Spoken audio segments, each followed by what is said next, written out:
We sign everything to initial a 2-year lease. The goal is for the tenant to be in that property as long as humanly possible. So a lot of tenants really prefer that because what they're used to is if you move into an apartment or a lot of other single family homes, you're only going to sign a year, which you know after 12 months, you are going to get a price increase. It's just going to happen. So then it's, okay, well, what other properties can I move into that are now cheaper because I've been priced out of my current resident?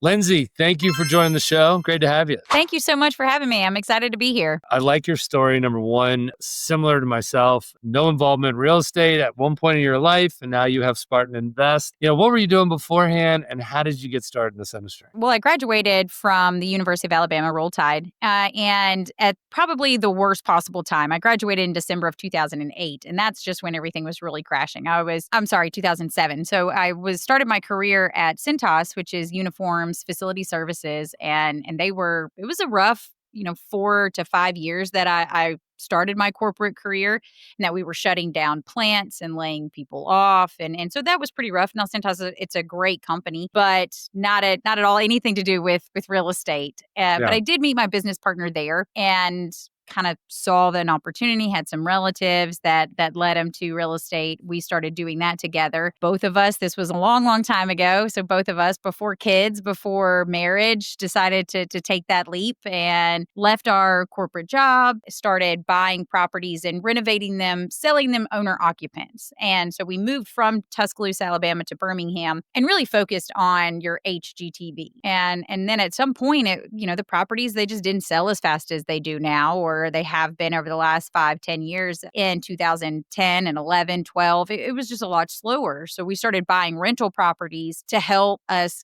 really manage and pay for the overhead during our slower quarters and slower months. And that's just really when the light bulb went off, is this is the value that we saw in real estate. This was something that we could offer other people. And so in about 2013, we made a hard shift and stopped flipping properties altogether. Even though we had been successful, it had been profitable. We decided to put all of our energy and all of our time into the turnkey space and started our property management company at the same time. And the rest, as they say, is history. Now we're in 3 states and we have over 2,000 doors under management, all single family homes. So yeah, that's kind of our beginner story. Awesome. And today, tell us about how people can invest in your company and what does that look like if they want to? Are they buying these homes that you will manage, or are they becoming an investor of those? What does that look like? We're handling every step of the process, and we're buying the properties, renovating them, and then we pass them on to our property management company that is one of our sister companies in the same building that manages them. They'll lease them, they'll handle all of the maintenance, all of the move outs. And so our investors are primarily those people that want to invest in real estate. They want to buy the asset whole. That's what you do. You come to our inventory side, evaluate what properties that you're interested in or what are in your buy box, and pick based on that, based on cash flow, rate of return, whatever your end goal is. And then you buy the asset completely from us. And then we handle everything else. And our dream is to be just the mailbox money when it comes to rental properties, and that our property management company is going to reach out to you every month and say, hey, guess what, Bob, your tenant's paid on time. Here's your ACH payment through. Or, hey, Greg, you've got a plumbing bill because one of your residents flushed a GI Joe down the toilet. We had to send a plumber out there to take care of that. But here's the invoice and here's the rest of your money for the month. So that's kind of our entire business model. And our investors are primarily the ones that want to be in real estate. They want to build a portfolio, or they want to diverse outside of a 401k, stock market, all of the other options that are out there for long-term investment and wealth growth, but may not live in areas to where the numbers really make sense. Sure. Or may not have the time. It's a lot of time and effort to chase all of the properties that are potential purchases, or to find the desirable deals, or to find contractors that can handle it, or to find the plumbers that are going to handle the 2 a.m. issue. So all of those are,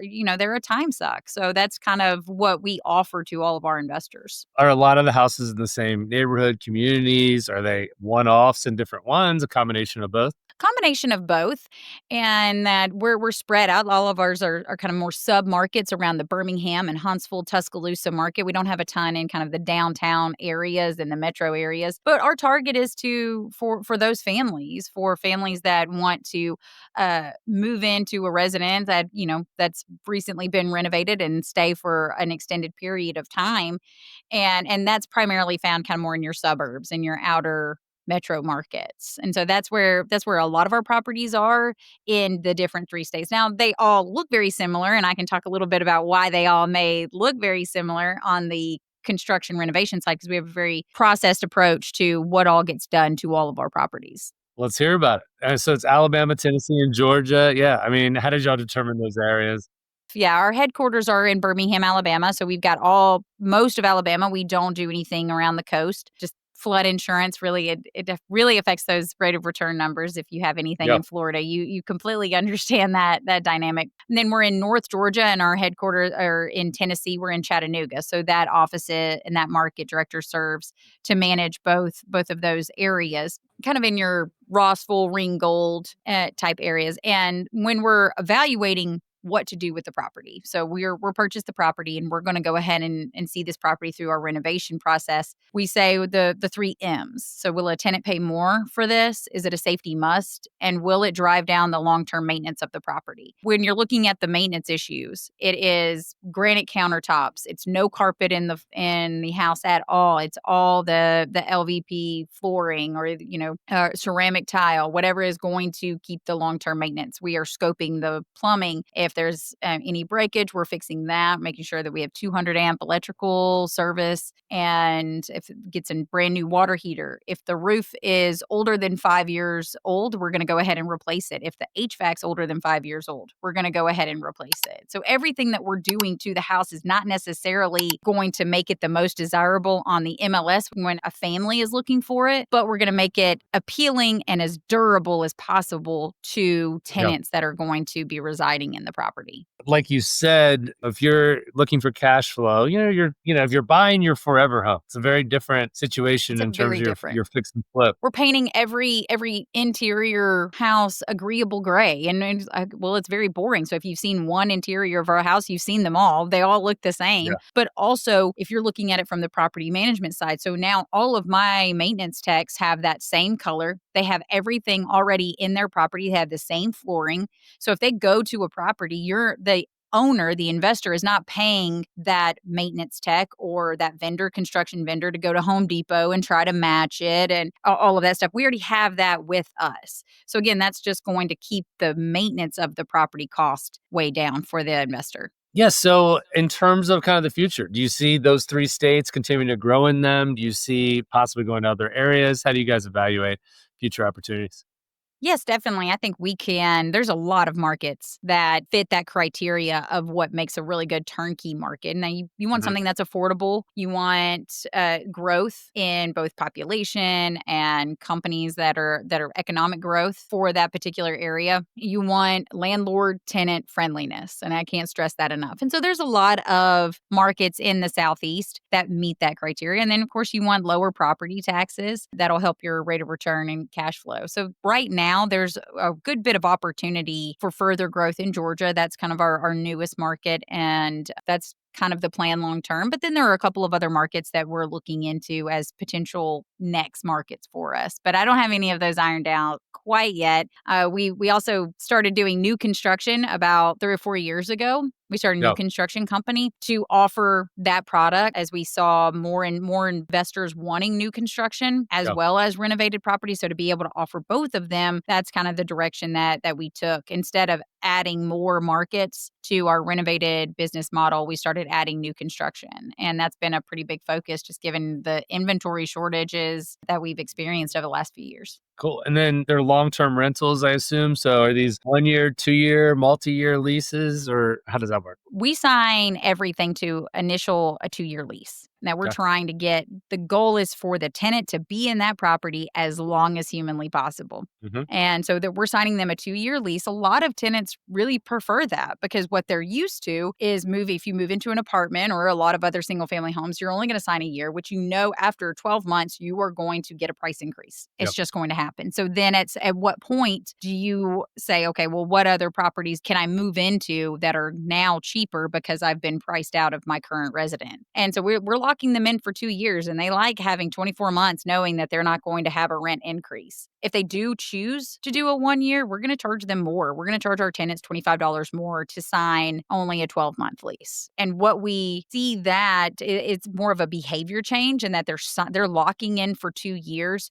knowing, hey, I'm going to move in this. This is going to be more of a long-term move for us. And our average length of stay is around 35 months. Gotcha. Very cool. So, one thing I read about you is, you've kind of, in a sense, figured out a balance in your life to a degree, so you're owning your own business. Where are you at in terms of looking at balance and the kind of having your own company? I think it depends on the week. And I get this question a good bit. It's like, hey, how do you juggle all the things with 3 kids and a husband? And of course, the kids wanting to do every sport out there. I don't know Of course. why. Of But course. they feel compelled to do that and make us really, really work for the parent title. But I think it really depends on what boundaries that you set. For instance, I know that I'm only going to take 1 trip a month. Sometimes my job requires me to go and speak at real estate conferences or go meet referral sources and, a lot of networking events. So that's going to happen, and that's just part of it. And so I've kind of set that boundary for myself, and that owning my own business has allowed me to set that boundary. No one else is setting it for me. And Yeah. so if I get in a situation where,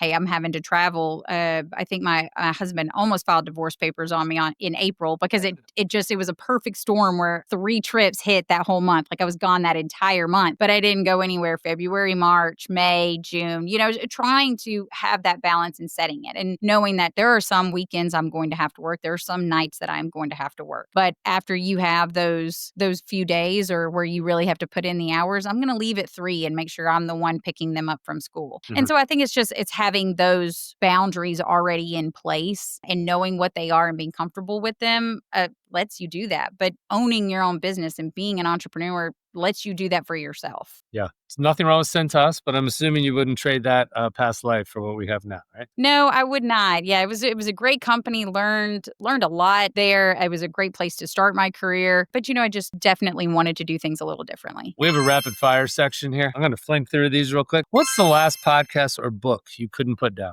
Well, we just took this really big trip over the summer. We went to Ireland and Scotland. It was amazing. And I read Angela's Ashes. And it was amazing. It won a ton of Pulitzer. Yeah. It's a fantastic read if anybody has not read it. I've heard of it, have Not not read it. business related, though.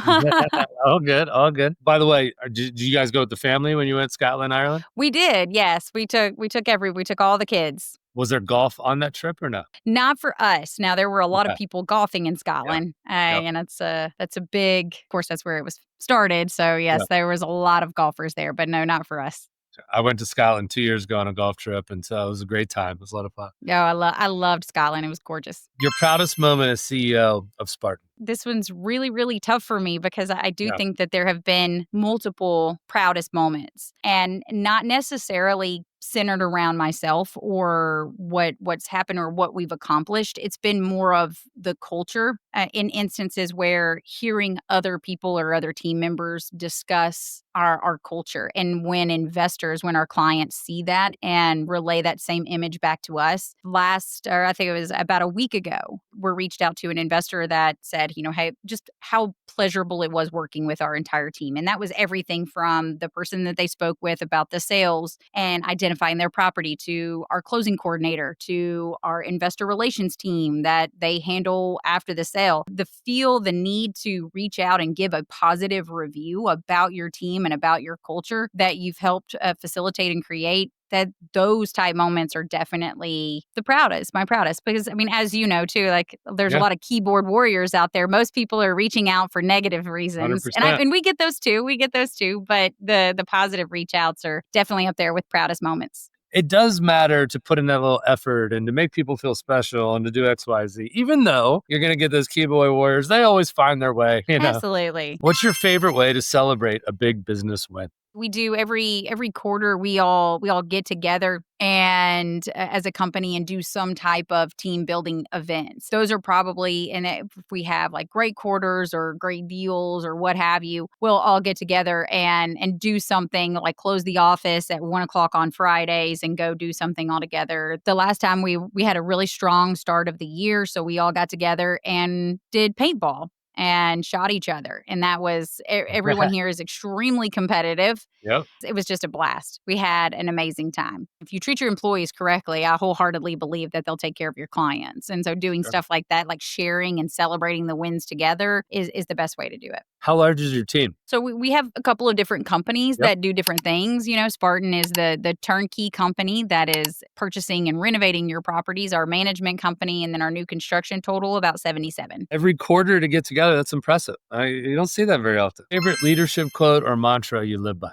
I'm a huge Ted Lasso fan, so I'm Mhm. gonna go with if you're riding a horse and you're comfortable, it means you're probably not doing it right. There you go. Kind I of speaking love it. to let's take risks, let's try stuff new, because if we're getting too comfortable, then we're probably being complacent. Makes sense. Biggest misconception about passive income? The one that I hear the most, and a lot of this comes from just the increased attractiveness of real estate over the last 15, 20 years. And real estate's always been a great investment. It's always been very sound. Rental properties have been around since properties existed. So Yeah. the concept is not new, but it's I think with the internet, it's accessibility and it's accessibility through turnkey providers like Spartan Invest, where you can do everything remotely. And so there's been so many podcasts and webinars, conferences that talk about all of the benefits, and they're all correct. But I think a common misconception is that it is somehow a get rich quick scheme and that somehow you are going to buy one or two properties and be able to quit your job. That is just not the case, and that we really try to promote that, hey, this is a marathon, this isn't a sprint, and you want to go ahead and you want to buy as often as you possibly can, but you're going to buy those properties and then sit back and let the market do what the market does, and that is grow in value and have someone else pay your asset down. Don't necessarily purchase the property and only look at that first year. Look at the 10-year, look at the 15-year, because I can promise you the investors that purchased with us back in 2015 and 16 have experienced a ton of equity in their properties. And some of them have chosen to sell because of it. They have doubled in value. Yep. And so it's like, hey, I hate to see you go, investor, but you bought it for 95,000 and you're selling it for 205 right now. So I get it. It's fine, but that's the dream. That's the goal, is that you can walk away from that investment with that type of money in your pocket if you choose to exit. And again, I think the last 5 years are a little bit of an anomaly, but you can see over the last 85 to 90 years that prices will continue to grow in value. It is very rare that you see a zero sum gain, or I think it was like 5 years total over the last 88 years that there was only properties didn't appreciate at all. And so, I mean, that's a very safe and secure bet, but Sure. it's not immediate. It is not Yeah. tomorrow. So I always like to discuss that, because I don't want anyone to get themselves in a financial situation to where like they purchased a property and now are having trouble paying regular bills or what have you. Many times we see with Instagram, social media, and podcasts, like you said, it seems easy. And also the other side of it is passive. It actually would be passive if they invest in your company because you're doing all the hard work. But if someone's trying to do that on their own, is not an easy thing to do. This is a really cool opportunity you guys offer in that sense, because since it is passive for these investors, right? It is 100% passive, and we try to make that first year as seamless as possible as well, because we know that most investors, over like 65% of our investors coming to purchase with us, are repeat buyers, and that's so many Mhm. times they'll come to us and say, I just want to buy one. I want to see how it goes. And I get it. It's a Yep. large investment. You're paying, our average sale price is 165,000. You're paying 25% of that down plus closing costs and what have you. That's a lot of money to come to the table with. And so they'll say I want to buy just one. And so seeing that process through and trying to make that transition, because that's where we feel we can really make a difference in the promotion of real estate. If we can make that first year as easy as Yeah. possible, you're not going to get rich, but as easy and passive as possible, you'll see the value and realize the value and continue to come back and give it another shot. In terms of, if you are concerned or as a real estate investor, looking back in your career, what's the biggest flag or thing to avoid you've done, or maybe you've tried from a real estate investment side that you recommend people do not do? In 2019, before when we started our property management company, we were very determined to be different. We were listening to investors talk about their issues with current property management companies and that they don't communicate a lot, or even on the tenant side, that they can't get a hold of anybody, they can't speak to a human, et cetera, et cetera. And these are common things that are just day-to-day life. So we were going to have licensed real estate agents be leasing agents, and they were going to be the ones responsible for showing and leasing out all of our single-family homes. Well, everybody's gone more to the tech side, and a Yeah. lot of time, most property management companies don't have leasing agents. They don't have anybody that is driving around showing you a rental property. So you go to the door, you access it with your app, you see the property, and then you go fill out an application. And we really wanted to be different in that regard. And what happened is that we kept that same model for a few years, but then also scaled and grew quite a bit. And Yep. we could not keep the personnel side up with what the actual inventory was. And so we kind of had to pivot. And it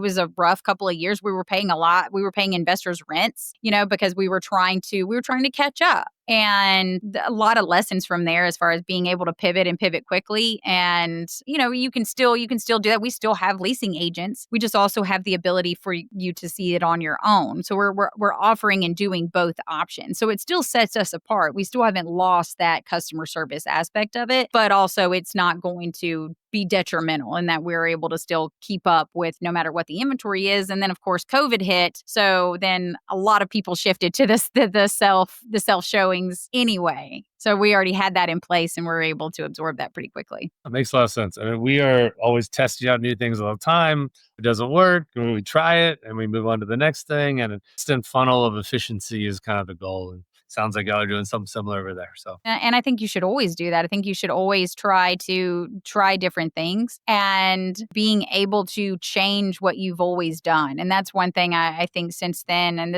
we made the pretty big change in 1819, so it was before then, but that's one thing since then we've done a very good job of as a company, is seeing the trends, following all of a very metric driven company. So seeing the trends, knowing where our weak spots are by monitoring them and being able to make decisions and pivot quickly away from what we're doing, even if it's something that's like, hey, we've always done it this way. That doesn't necessarily mean anything because things are very different than they were 10 years ago. What we did 5 years ago may not be the best of what we're doing today. Lindsay, you've created a great business for those people that are interested in investing in real estate. I like your transparent, honest approach that it seems like you guys have. I think you guys are a great option for investors. So thanks for coming on today and letting us know about your business. Yes, thank you so much. And if anybody is interested, our website, SpartanInvest.com, we have all of our available inventory, accessible to the public if you wanted to get on there and check us out or learn more information about our markets or what we do, all the things. Thank you so Love it. much. Thank you. Appreciate it.